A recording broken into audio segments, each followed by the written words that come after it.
আবহাওয়া অফিসের সূত্রে খবর, দক্ষিণবঙ্গের ৯ জেলায় বজ্রবিদ্যুৎ সহ বৃষ্টির সতর্কতা। এদিকে উত্তরবঙ্গে ৫ জেলাতে আবহাওয়া অফিসের তরফ থেকে সতর্কবার্তা জারি করা হয়েছে। বঙ্গোপসাগরে ঘনীভূত নিম্নচাপ ধীরে ধীরে উপকূলবর্তী দিকে এগোতে শুরু করেছে, যার জেরে আগামী কাল থেকেই দক্ষিণবঙ্গের একাধিক জেলায় দমকে দমকে বর্ষণ হচ্ছে। হঠাৎ বৃষ্টি আবার হঠাৎ রোদ এসে চলেছে। তবে বিকেলের পর থেকে দক্ষিণবঙ্গের জেলাগুলিতে বৃষ্টির প্রবলতা বাড়বে বলে জানাচ্ছেন আবহাওয়া দপ্তর। তবে বিকেলের পর থেকে দক্ষিণবঙ্গের জেলাগুলিতে বৃষ্টির পরিমাণ বাড়বে।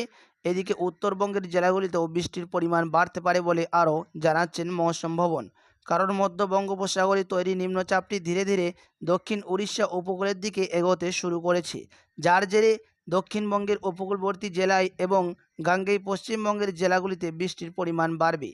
তো আসুন দেখে নিই আজ কোথায় কেমন থাকবে আবহাওয়া, কোথায় হবে হালকা মাঝারি বৃষ্টি, কোথায় হবে ভারী থেকে অতি ভারী বৃষ্টি, কোন কোন জেলার জন্য আবহাওয়া অফিসের তরফ থেকে সতর্কবার্তা জারি করা হয়েছে এবং কোথায় বজ্রবিদ্যুৎ সহ ভারী বৃষ্টি দেখা যাবে, কি জানাচ্ছেন এই বিষয়ে মৌসুম ভবন, সবই বিস্তারিত জানিয়ে দেব।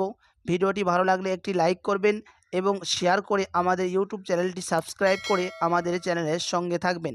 তো চলুন দেখে নিই দক্ষিণবঙ্গের আবহাওয়া কেমন থাকবে আজকে। আবহাওয়া অফিসের সূত্রে খবর, ২ চব্বিশ পরগনা, ২ মেদিনীপুর, ঝাড়গ্রাম, বাঁকুড়া, হাওড়া, হুগলি এবং কলকাতায় বজ্রবিদ্যুৎ সহ বৃষ্টি হবে আজ এবং আগামীকাল। কিছু কিছু জেলায় বজ্রবিদ্যুৎ সহ ভারী থেকে অতি ভারী বৃষ্টি হবে বলে জানাচ্ছেন মৌসুম ভবন এই জেলাগুলির মধ্যে।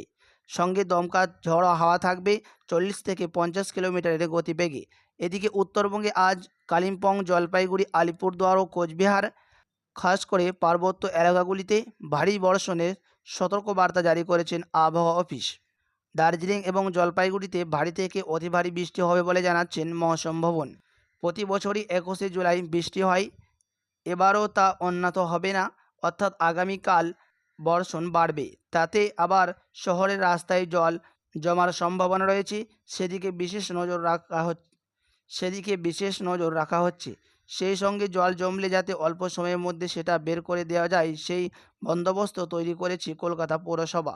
এদিকে আবার সোমবার মৎস্যজীবীদের সমুদ্রতে যেতে নিষেধ করা হয়েছে। আজ থেকে উপকূলবর্তী এলাকায় মাইকিং করছে উপকূলরক্ষী বাহিনী। এদিকে বাংলাদেশে আজ ভারী বর্ষণের সম্ভাবনা রয়েছে। বরিশাল, সিলেট ও ময়মনসিংহের কিছু অংশে ভারী থেকে অতি ভারী বৃষ্টি হবে।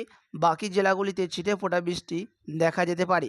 সঙ্গে ৩০ থেকে ৪০ কিলোমিটারের গতিবেগে দমকা ঝড় হাওয়া বইবে বলে জানাচ্ছেন মৌসুম ভবন।